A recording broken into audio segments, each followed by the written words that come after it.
So, my name is Robin, and I am just going to introduce Nicole. Many of you know her. I've known Nicole now for 8.5 years. She is a mama of five. She's a homeschool mama. She builds a business. She has more certifications than I could even count. She has certifications out the yin yang, and she really specializes in women's health. She's a doula, she's a midwife, and her brain is, and I tell her this all the time, her brain is so amazing because she just absorbs and loves to research. Like if you get her started on a subject, she will just research for hours and hours and hours because she just needs to know all the nitty gritty. And then she loves to share that research with us. So that is her passion, is to educate women in particular. And so I am just so proud to be her friend. She loves Jesus. She is a Christ follower. She's an amazing woman. She just wants the best for us in our health. And she's very passionate about just helping us be in the best health we can. So this is my sweet friend, Nicole Perez. So take it away, Nicole. Oh, thank you so much, Robin. You are so kind. It's true. I do have an insane amount of certifications. My husband's like, what are we going to school for this year, babe? I'm like, great question. And actually this year I am doing a new certification. So, which is fun. I'm learning about somatics and how the body stores trauma. So super interesting topic. But anyway, that's not what this call is about. And before I get started, before we take a deep dive in, I really, tonight is about having a really real conversation with y'all. I want to share my heart on this topic, and I really want to bypass a lot of the messaging that we have historically heard about diets, about losing weight, about what it looks like to nourish our body. So some of the stuff that I share tonight, you might be like, yeah, I know this. This is like old news. But I encourage you to come with an open heart and open mind. And if you do know something, throw it in the chat feature. We would love to learn from you more about my background and really how I ended up with all these crazy certifications. When I was 19 years old, I was diagnosed with polycystic ovarian syndrome, metabolic syndrome X. I was told that I was a pre-diabetic, that I would never be able to have children. And it was obviously devastating, obviously devastating. But nowhere during that entire process did anyone ever talk to me about diet, talk to me about environmental toxins, or talk to me about emotional trauma. And at the age of 21, I met a nutritionist who did just that. And within 3 months, I lost about 30 pounds. My polycystic ovary was reversed. And literally 3 months after my wedding, which was 6 months after I met the nutritionist, we found out that we were pregnant with our oldest child. I've since gone on to have 5 children, five. So obviously, my health has turned around, and a lot of what I'm sharing tonight comes from my own journey over the last 21 years and my experience of working with literally hundreds of women. I've been able to control my syndromes, my diseases, all of that through diet. At times, I was extreme. I was extreme, and I was able to manage it until I wasn't. And that started about 2 years ago when I gave birth to my fifth child, right before my 40th birthday. After having her, I was like, the things that I've historically tried haven't worked. Things like intermittent fasting, things like cutting carbs, things like controlled portion sizes. And that is really when I took a deeper dive and I learned about what happens when our metabolic system is hurt, damaged, altered. And that happens through several things. So what I'm talking about tonight is we're not talking about extremes. What I want to do is I want to help you find rhythms that are sustainable, rhythms that don't suck joy from the marrow of your bones, rhythms that honor your mind, body, spirit, and soul, and rhythms that will absolutely lead to healing. I know because I'm walking it. I'm walking it again. Next layer of my journey, right? Now, that healing may not come fast, but I promise that you will begin to feel better soon. There are a few things in the health and wellness industry that I guarantee, but this is one of them. If you follow the advice that I share this evening, you will feel a difference. And I'm not just talking about, oh, you'll lose 15 pounds and feel 100% different. No, I'm talking about you feeling more calm, you feeling more balanced, you not feeling the emotional highs and lows, not feeling the hangry. Hangry is not normal. I know our culture jokes about it, but if you are consistently hangry, there's a huge red flag that you are living with imbalanced blood sugar. And it's a huge red flag that you probably have inflammation somewhere in your body, because inflammation leads to feelings of anxiety. The two almost always go hand in hand. Somebody comes to me and talks about anxiety, I'm going to talk about inflammation. So the reality is that if somebody is promising you that you can lose a bunch of weight fast, or you just do this and it's extreme, another big red flag. It took your body decades to get to the place where you destroyed your metabolism. If you don't wake up hungry in the morning, your metabolism is jacked. And if you haven't been around me long, no, like I use words like rad, stellar, jacked. I have a crazy mix of like Valley Girl accent. So just roll with it, okay? It's going to take your body time to heal. It's going to take your mind time to establish new patterns. And your body has to learn to trust you again. If you are on this call, there's, an excellent chance that you've done some kind of fad diet, some kind of extreme dieting. You've withheld nourishment from yourself. And I don't necessarily think that it comes with bad intentions, or like, oh, I'm going to punish my body and I need to lose this weight. I think a lot of us make these decisions from a place of thinking that that's best for us. And it doesn't always turn out that way, right? And so our bodies need to learn to trust us again. And our bodies need to learn that they're safe to heal again, meaning that they're going to get consistent nourishment, and that we're not going to punish our bodies through extreme exercise, through extreme diet.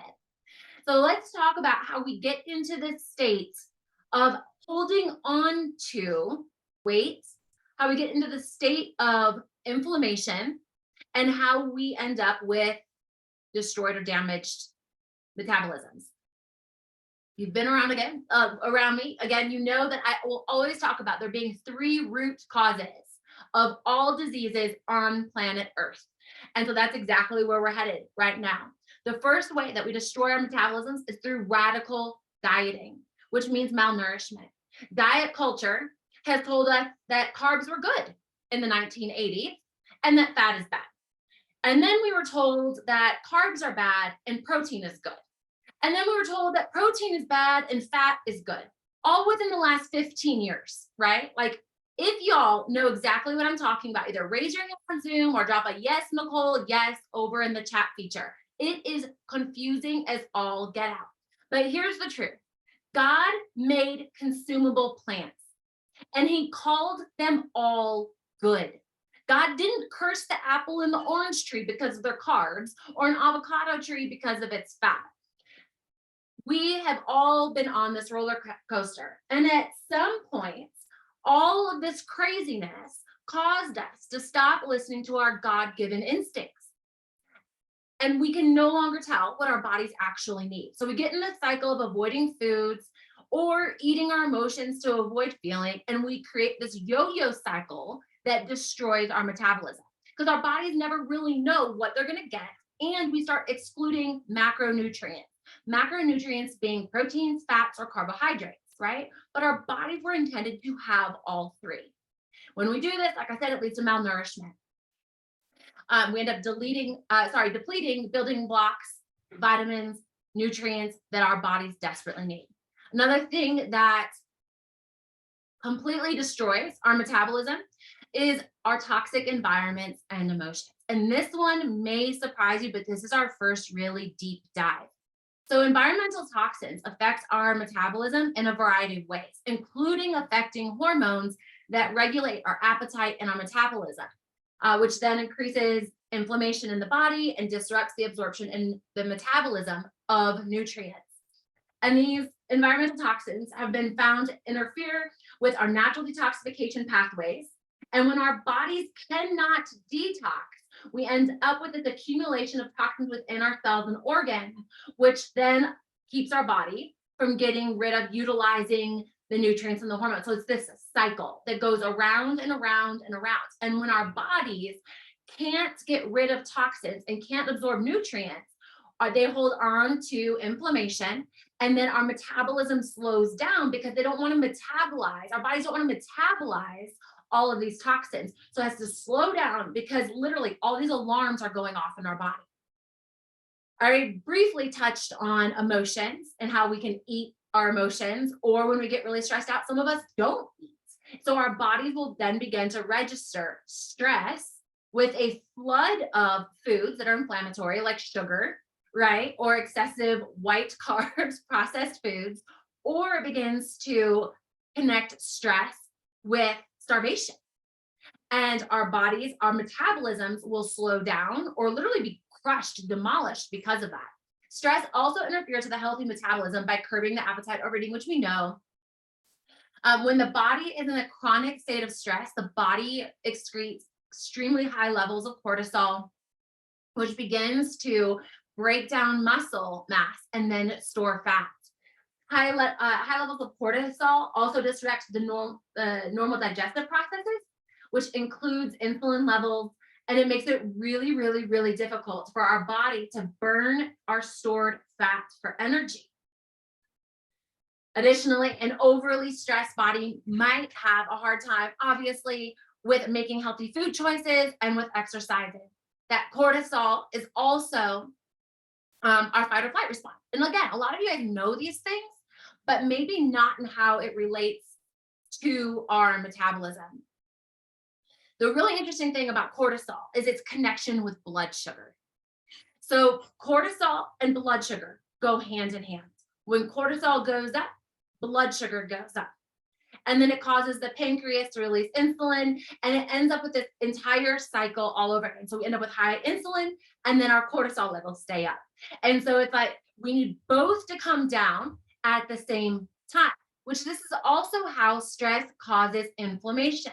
Cortisol literally is one of the main causes of inflammation in the body. And anytime there's inflammation in the body, that your systems of your body are not functioning properly. But more specifically, inflammation is directly linked to metabolic syndrome. So if you have had a trauma, a traumatic childhood, if you are not processing stress right, if you are a stuffer, if you don't want to ever talk about your emotions, it 100% leads to systemic inflammation. And it slows down the metabolism, and then it affects the blood sugar. And again, we end up in this circle. We end up in this cycle of needing to calm down the nervous system, needing to be able to digest food while when you're upset. Think about this. When you're upset, how many of you end up with butterflies in your stomach? Or you say, oh, my stomach is in knots. That is your metabolism. That's your digestion, okay? So another thing, obviously cortisol is a hormone.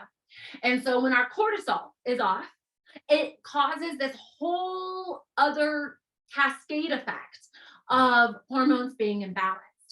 So another thing that leads to our metabolisms being sluggish, slow, destroyed, basically just not showing up to the game is estrogen dominance. It's an epidemic, an absolute epidemic in our country.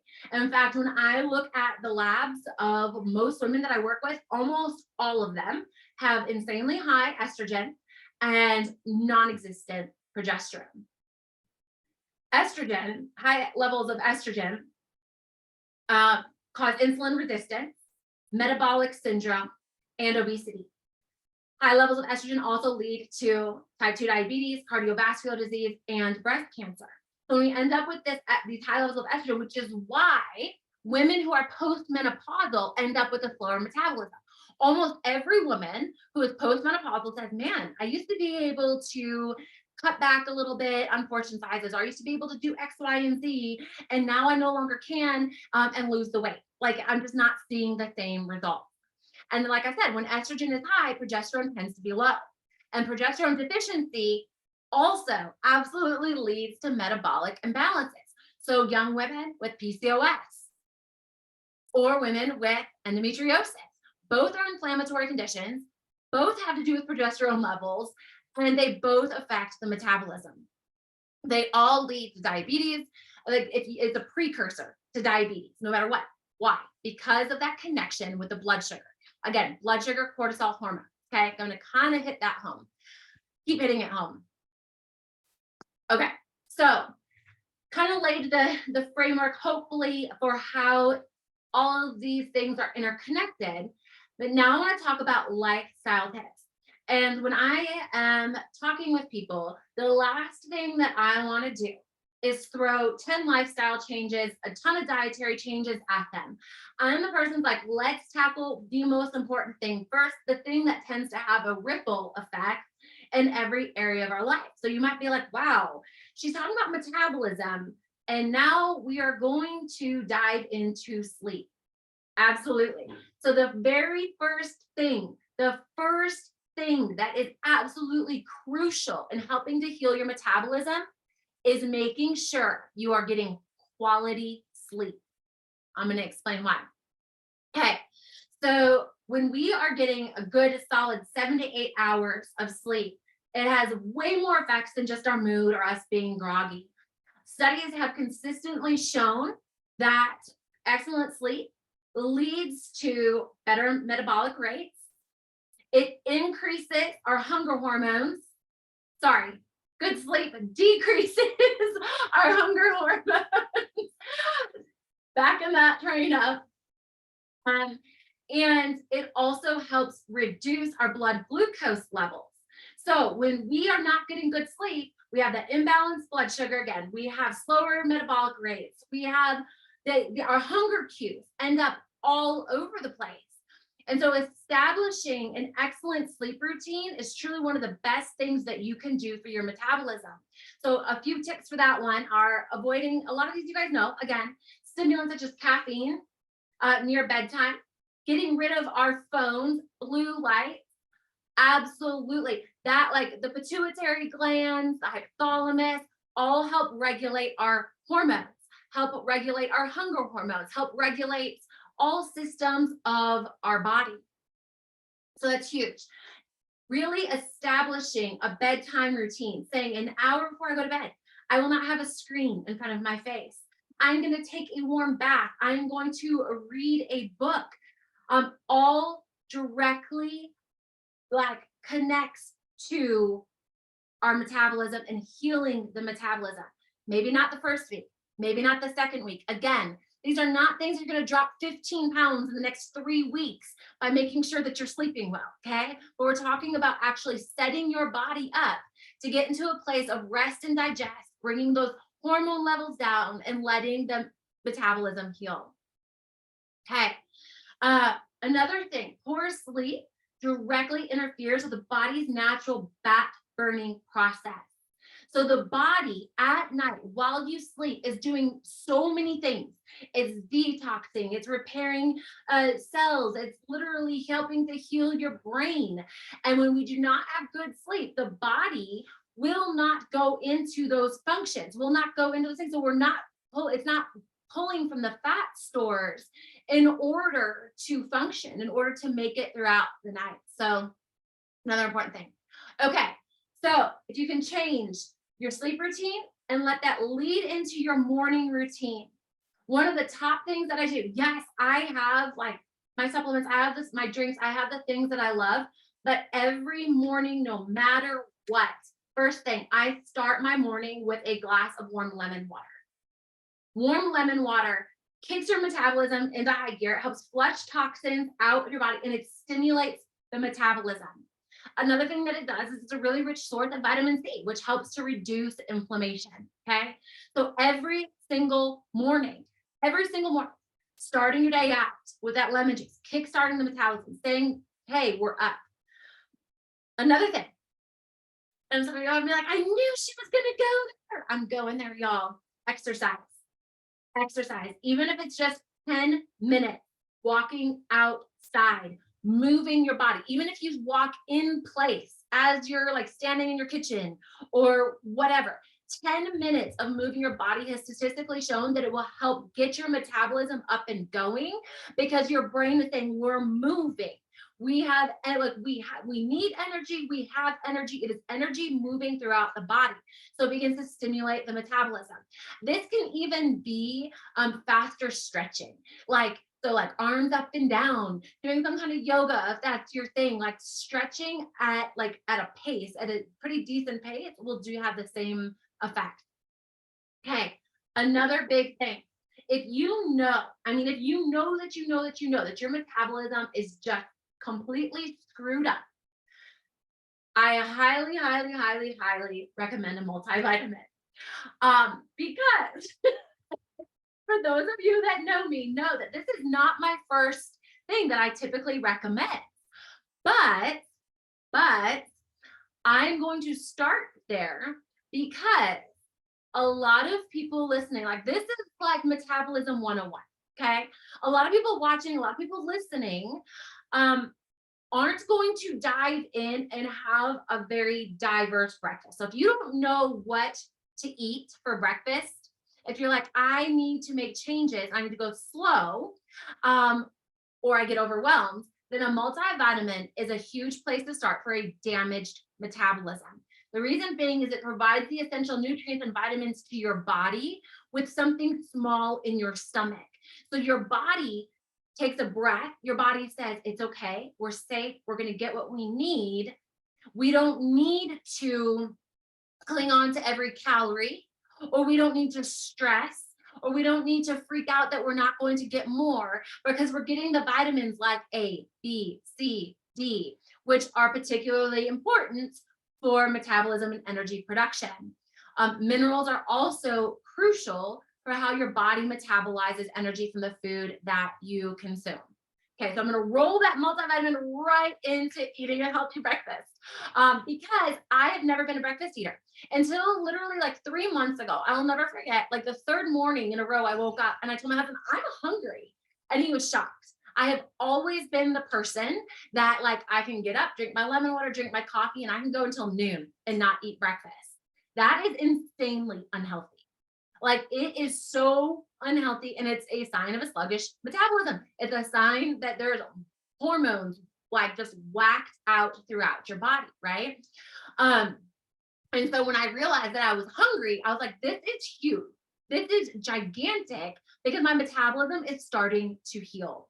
So eating a healthy breakfast, if you're like me and you're like, Nicole, I hate breakfast. I hate breakfast with my whole heart. Me personally, I don't eat traditional breakfast food.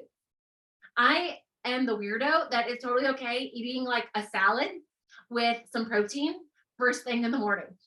You might be like, okay, you really are that crazy. If that's not you, then let me offer some other suggestions. Choosing foods that are anti-inflammatory. You can do a Google search and find those. Literally just type in anti-inflammatory food and a whole list will come up, okay? But including fruits, veggies, nuts, seeds, healthy fats, lean proteins, really allowing your body to have some nourishment first thing in the morning. The second thing is avoid packaged and processed foods as much as possible. So if we're talking about diet tips here, and I'm not talking about diet in the sense of diet culture, I'm talking about like literally, what is your diet? Like, what do you eat? What do you put in that beautiful, gorgeous mouth of yours, right? Processed foods, the body cannot use, the body does not digest. It recognizes them as toxic. And if you already have a slow metabolism, the body is not getting fiber. It's not getting a lot of macronutrients. It's not really getting many nutrients at all. And so it doesn't really recognize it as food. And it's not doing anything to help heal that metabolism of yours. Okay. Next is make sure that you are drinking a ton of water. If you have a slow metabolism, I know you've heard this before, make sure you are hydrated. Everything in your body, your brain, your heart rate, everything slows down. Nothing works optimally without a lot of water. All right, then let's talk about sugars, alcohol intake, and trans fats. If you have a slow metabolism, if you have hormone imbalance, again, this is that insulin, which is why I started the call a little bit boring. Sorry, I had to lay some groundwork. If you have a slow metabolism and you are consuming sugar or you are consuming alcohol, again, you have that imbalanced blood sugar. That cortisol is going to go higher. You cannot drink alcohol and not have your cortisol levels go high.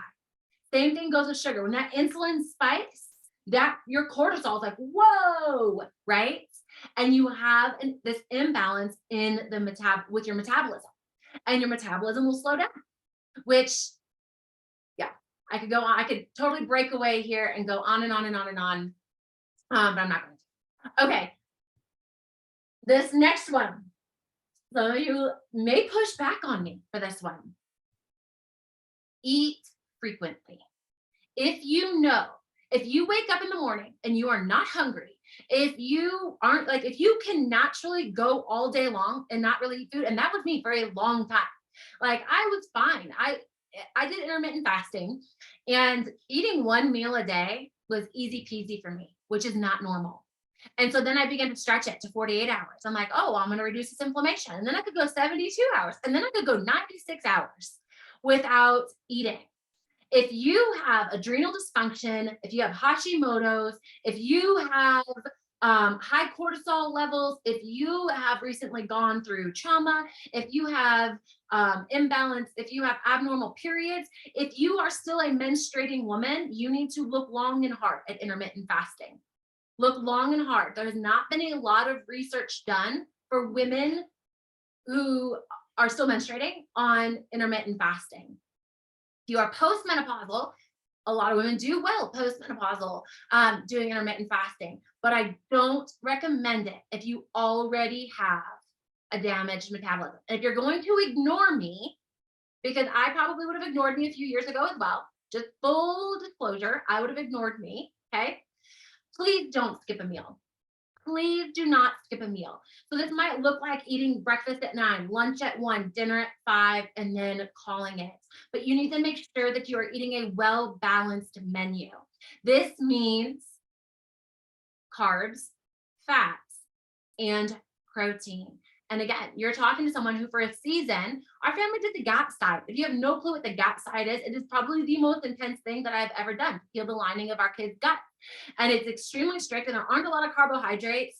That was for a short season with a specific goal in mind. But if we are talking about a lifestyle, if we are talking about having a metabolism that functions properly so that you can have balanced blood sugar, so that your stress levels can stay at a proper level, so that you can have balanced hormones, eating all the types of foods that God created in the state that he created them, meaning you may need to choose organic, because even our wheat these days is not what God created, right? Like, that's like, you go and research the history of wheat. So I'm not saying like, oh, just go eat whatever you want. I'm saying that we need to reevaluate what diet culture has taught us. And that is a huge part of healing your metabolism. Okay, so what does that look like? What does taking a long, hard look at diet culture mean? It looks like rejecting this idea, this mentality that food is good or bad. Food is neutral. Food is neutral. And depending on what you have going on, depending on what your body needs, you may have to make some adjustments, meaning based on your research. And I'm always here to encourage you to do your own research. There may be seasons, times, whatever, that you're just the way that your body is, that you need more fats than maybe proteins or carbs. But it doesn't mean that we completely eliminate carbohydrates. It means that we learn to honor our body and honor our hunger. So when we are hungry, we pause and we say, what will best serve me today? What is my body craving? What sounds good? How can I best nourish my body? And here's a way to keep yourself in check. Would you let your kids eat the way that you eat? Would you let your grandkids eat the way that you eat, right? And I know a lot of us are like crunchy parents. A lot of us are like, well, yeah, like we do. I am very particular with my kids and with myself. But would you second question to that is, would you let your kids shame themselves if they wanted to eat an apple? Or if they wanted to eat a banana, because that sounds good, oh, that's too many carbs. That is diet culture. Diet culture is how a lot of us got to a destroyed metabolism. Okay. Or we're like, oh, I can't eat that. That's too many carbs. So if your body is literally looking at an apple and saying, that looks good, then we need to return back to that God-given instinct that all of us have and say, who told me and why do I believe it? Who told me that this food is bad and why do I believe it? And sit with that for a little bit. Sit with it. Really consider how you got to that place. And so with that, really looking at the healing process. Like I said in the beginning of the call, healing the metabolism is not just a physical act. It's also a mental act. It's also I shouldn't even say act, a practice.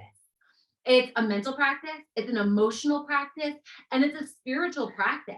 And I absolutely believe, and I've seen time and time again in my own health, people who I've worked with, that if we pause and we really say, how did I arrive at this place? How did I get to the place where I think borderline starving myself is the healthiest option? And is it the healthiest option? Or cutting out an entire food group? Why do I believe that that is the healthiest option? And sit there and pray and think about it and consider it and look at historically how people have eaten. And be like, wow, our ancestors didn't rule out entire food groups. They may have had restricted access depending on the season, right? But they didn't rule out specific groups. Okay, so there's lifestyle. I am going to share about some supplements, some things that I use that I totally believe have helped to reset my metabolism and my hormones. In an ideal world, I don't think that we would need the extra boost. In an ideal world, we would all sit around and all day long, we would be able to pray over every ounce of food that we put in our mouths. And we'd be like, what does my body need? Or to be able to consider it, right? But we don't live in an ideal world. So I supplement for a few reasons. Number one, I'm a busy mom of 5 and I need help. There are just times that I'm like, I don't have the capacity to slow down, to think, to prepare a full home cooked, whole foods based meal, right? The second reason why I supplement is even though I eat an exceptionally balanced and organic diet, our foods are completely depleted of vitamins and minerals because of over farming, because of processed foods. I mean, even in organic, here I am, like I eat organic apples. I love apples. I'm really hung up on apples tonight. Anybody else notice that? Anyway, even an organic apple that we have now, there's a high probability that I was picked almost a year ago. And it was picked when it wasn't ripe, and it sat in a ripening chamber until it was ready to go to market. My husband literally, this is one of his jobs that he does as a produce freight broker. He knows how long produce, even organic produce, is sitting in warehouses. Okay. So when fruit isn't fully ripened, it doesn't have its full mineral and vitamin profile. So it's another reason why I need kind of rabbit trail there. Need supplementation. And then the third reason is no one's perfect. Here I am sitting here like I've been living this lifestyle for 19 years.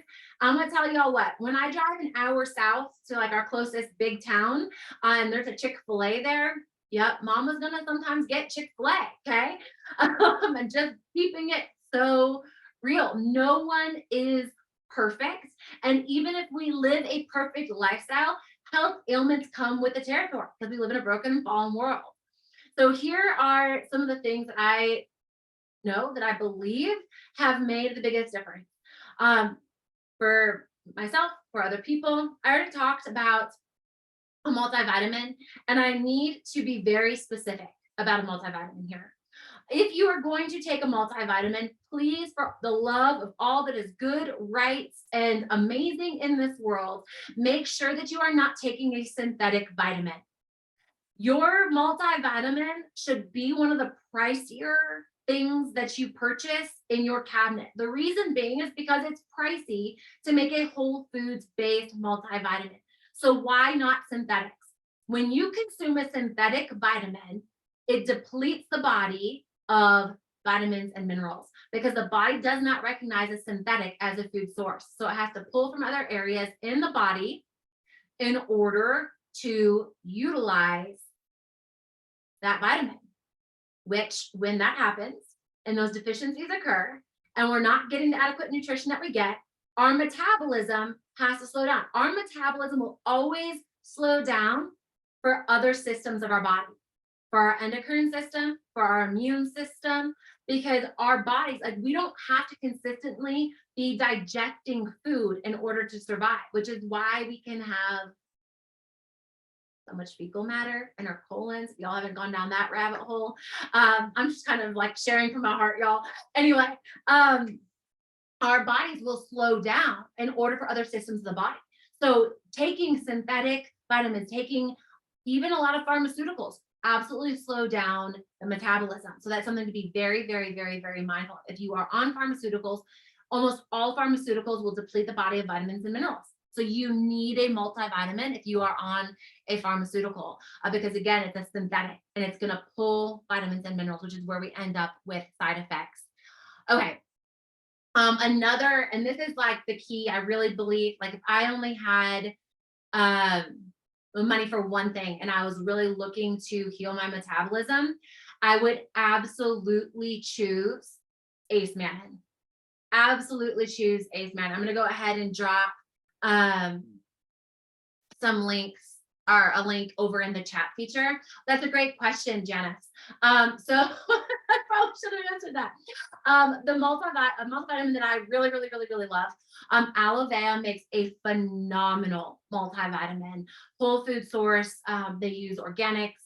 They've really gone above and beyond to make sure that not only is it a phenomenal multivitamin, but also one of the more affordable ones that I've seen in all of my years of recommending multivitamins. Okay, Ace Mannan. So Ace Mannan is a polysaccharide derived from aloe vera that has been found to possess antioxidants and anti-inflammatories. And the reason why this is so big, again, y'all, the connection between inflammation and a slow metabolism, they go hand in hand. Ace Mannan has also been clinically shown. The link that I just put over in the chat has all of the research links in it. So I'm not just like pulling this out of thin air. This is all clinically backed research. So Ace Mannan has been shown to reduce insulin resistance, improve cholesterol levels, reduce systemic inflammation, meaning your whole body, and promote weight loss, which is huge. I mean, there's dozens and dozens and dozens of benefits for Ace Mannan. But again, this is one that covers all of the things, including cleansing the liver. So when I talked about toxins and how environmental toxins slow down the metabolism, Ace Mannan has the ability to bind toxins and remove them from the body. It helps heal the liver. Our liver is where our hormones are produced and converted, which is huge. So again, if I had one, if you're like, Nicole, give me one thing, I can only afford one thing to really begin to heal my metabolism, it would be Ace Mannan. It also helps heal the lining of the gut. Aloe Vera's like core flagship product is Ace Mannan, and it's in all of Aloe Vera's products except for their BioRes sprays. But you can get it as a single or primary ingredient in the product called Immune. Again, check out the link that I just put over in the chat feature, because your mind will be expanded and you'll be like, whoa, this is huge. And you'll see exactly how and why it works for the metabolism. Another huge tip is swap your coffee for green tea. My husband, for a green tea or green tea extract, my husband, who is like the biggest coffee snob on the face of the planet, has done this.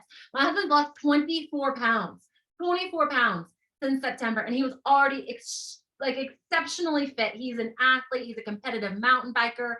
Can't really be overweight and do competitive mountain biking. You just can't. And he has leaned out. I mean, we are shocked in his body composition. So anyway, green tea has been found to have a ton of benefits for the metabolism and thermogenic properties, which also helps to speed up the metabolism and burn more calories. So green tea speeds up the metabolism by 4%, which doesn't sound like a whole lot, but that is quite a bit.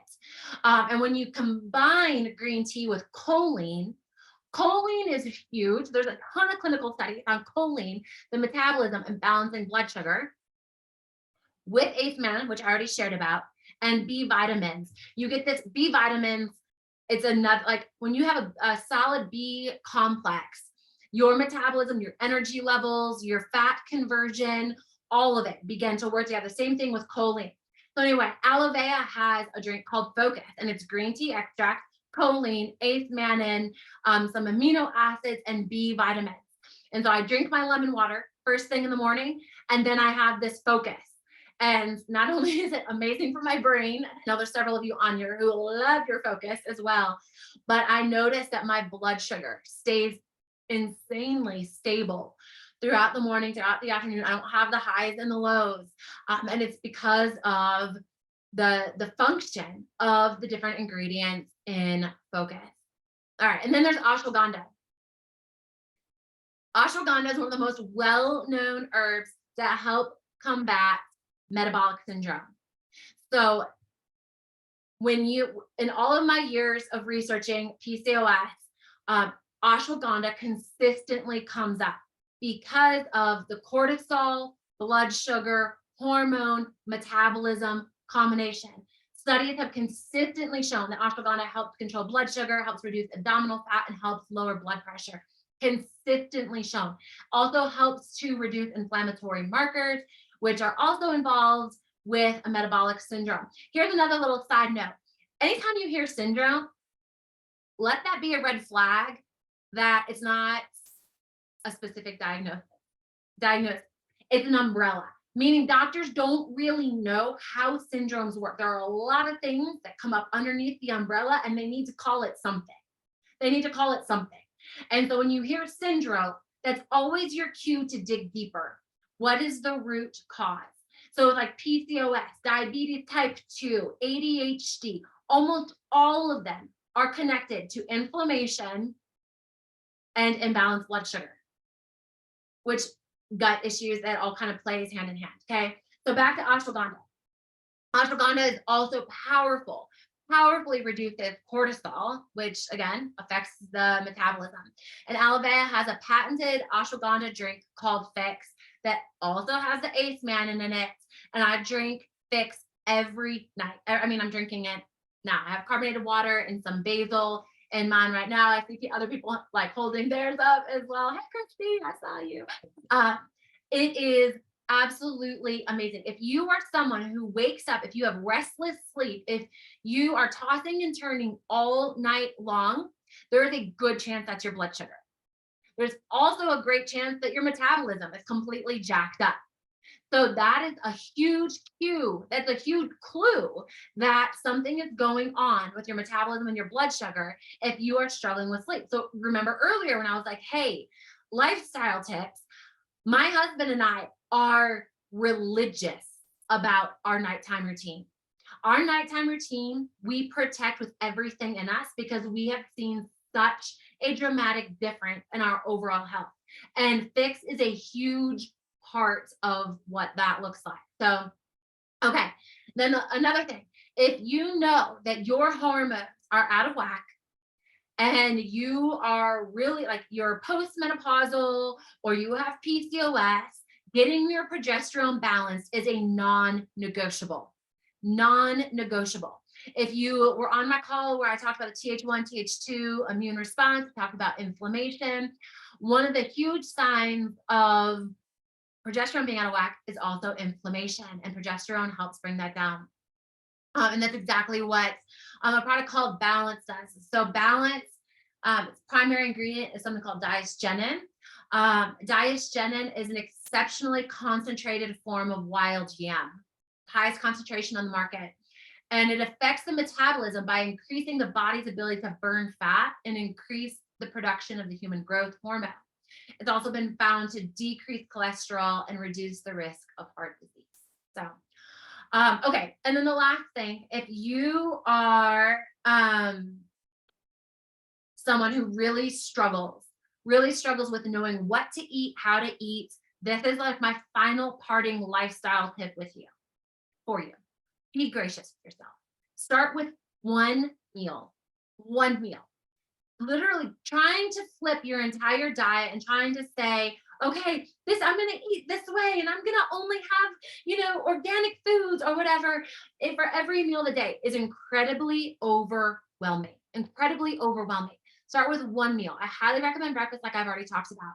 And if you're still like, I don't even know what that looks like, I cannot recommend supplementing with a plant-based protein shake enough, just while you're getting in your groove. While you're getting in your groove and you're like, okay, I'm learning, that kind of gives you um, the like a safe place to fall. You're like, this is healthy. This will nourish my body. This will give me everything that I need. And with that, I say plant-based protein because I've never been a huge fan. I'm not a vegan. I don't advocate for veganism. Sorry if you do. Just not somewhere where my research is landing. That's okay. We're all in different places. That's fine. Anyway, uh, plant-based proteins are far, far easier for the kidneys to digest. I've never been a huge fan of animal-based proteins. Large quantities of liquefied animal-based proteins are really, really hard on the kidneys. And if you're already struggling with imbalances in the body, it can add to that load. So anyway, Alvea has a phenomenal protein shake, and it has something called an S7 complex in it, which increases nitric oxide by 230%, which then increases oxygenation, blood flow, and it also increases glucose and fatty acid utilization. So if you need an easy button and you're like, I don't know what to eat, I love my shake. I'm like, this is my easy on the go option when I'm running kids around. I'm doing all the things that taste good for being a plant-based protein. So anyway, just kind of wrap up this evening. Hopefully what y'all got out of tonight is that I am not being prescriptive, because I do not want to take your autonomy away. I do not want to take your authority away. Like, enough people have done that. Diet culture has done that. Mainstream doctors have done that. I don't want to do that. What I wanted to present to you tonight are tools, lifestyle tips to help you get started, to help you know where to go, how to research, what to research. So if you're like, and y'all, each one of these categories I could have taught for 2 hours each on. So these are like highlights, right? So my big encouragement for you is tonight, tomorrow, over the next couple of weeks, whatever it looks like for you, pick one of these topics and do a little bit of your own research and see these connections. Start to try to connect the dots with your own health issues. So a search like, I'm not hungry in the morning. What does that mean? Like, yo, Googling things like that absolutely work. Or what's the connection between not being hungry in the morning and cortisol? You will find a ton of information. The more empowered you are, the more reasons why, the big why you know you're doing something, the easier it becomes to make these decisions that allow your body to heal. You are capable of healing. You have a brain that is brilliant, that can seek out answers on how to heal. And I just want to encourage you to look at your whole self, look at your whole person, and not cave to this idea of, I need to learn this so I can lose X amount of weight as fast as possible. Because there's a lot that went into this. There's a lot that went into you getting here. And it's going to take time to heal. It's going to take time for that body of yours to heal. And there are many components to it, which is what I was sharing tonight. So anyway, I hope that this was helpful. I hope it gave you some ideas, some starting points. It was an honor to be able to share these things with you. And I hope, like I said, that you all take this and dig in and do some of your own research. I am going to end the recording. One of the benefits of being on live, if you have an opportunity to ask questions, if you need clarity on something, if you want more specific, if you need more practical, y'all, I'm here. I know I talked for a very long time. This is a very long time. It's a big topic to try to cover, but I'm here to hopefully fill in gaps and answer questions. So I'm gonna end the recording. Stick around if you can. If not, it was a joy having you here. Such an honor, and thank you.